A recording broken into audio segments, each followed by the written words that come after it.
lumalabas na pantapal daw sa mga sakit-sakit ng katawan. May ilan ang sumubok, pero meron ding mga nagdududa sa bisa nito. Negative ions. Meron nga ba itong resultang positibo? 6 na buwan lang si Baby Rupert nung nagkaroon siya ng tinatawag na scalded skin syndrome. Matinding sakit sa balat kung saan namumula at nalalaglag ang balat sa kanyang buong mukha at katawan. Pagdating ng 2 days, dinala ko sa pedya. Sabi ng pedya, ay kailangan ito ay dalhin sa ospital para maswiruhan. Nangamba ang kanyang mga kamag-anak na baka hindi na siya gagaling pa. Pero makalipas ang 1 taon, heto na si Baby Rupert. Masayahin. At higit sa lahat, flawless. Ang nagpakinis daw sa kanya, sanitary napkin na may negative ions. Wala naman daw masama kung sinubukan nila ito, lalo ba't 10 piso lang kada piraso. Tinatanggal lang nila ang negative ion strip sa sanitary napkin. Pagkatapos, itinapal sa sugat ni Baby Rupert.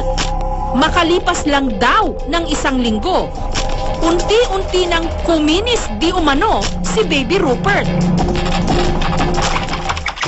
Sa internet, may pag-aaral na nagsasabing may natural daw na kakayahan na magpagaling ng iba't ibang klase ng sakit, ang tinatawag nilang negative ions.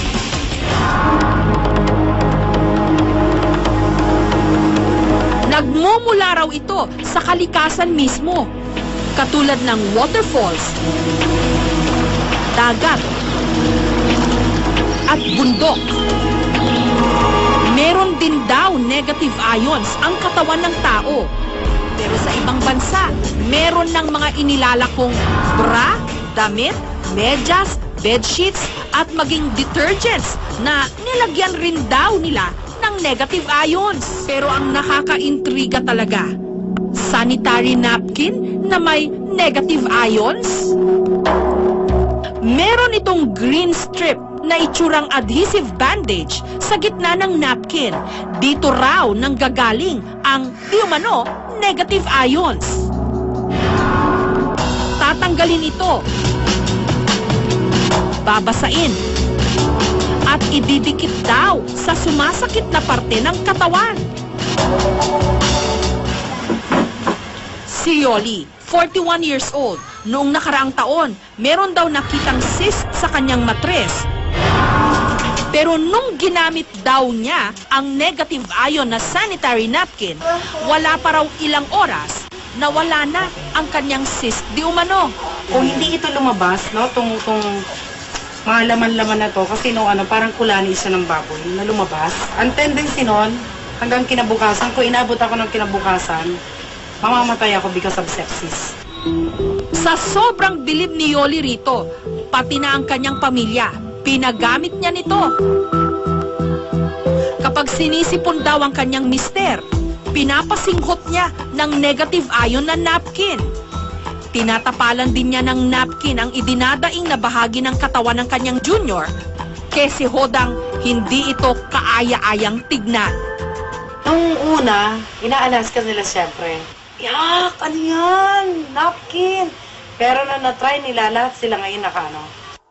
Kaya naman para makaiwas daw silang lahat sa sakit, tinadtad ni Yoli ng negative ion strips ang kanilang buong bahay.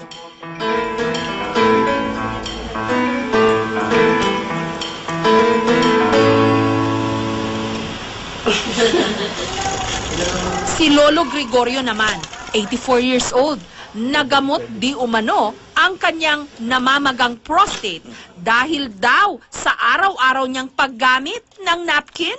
Marami kasi nagpayo na nakakatulong yan sa mga may depresya sa prostate. Kaya ang ginawa ko, gumamit rin ako. Dahil sa aming narinig, lalo kaming naintriga. Sinadya namin ang tanggapan ng distributor ng sanitary napkin na meron daw negative ion.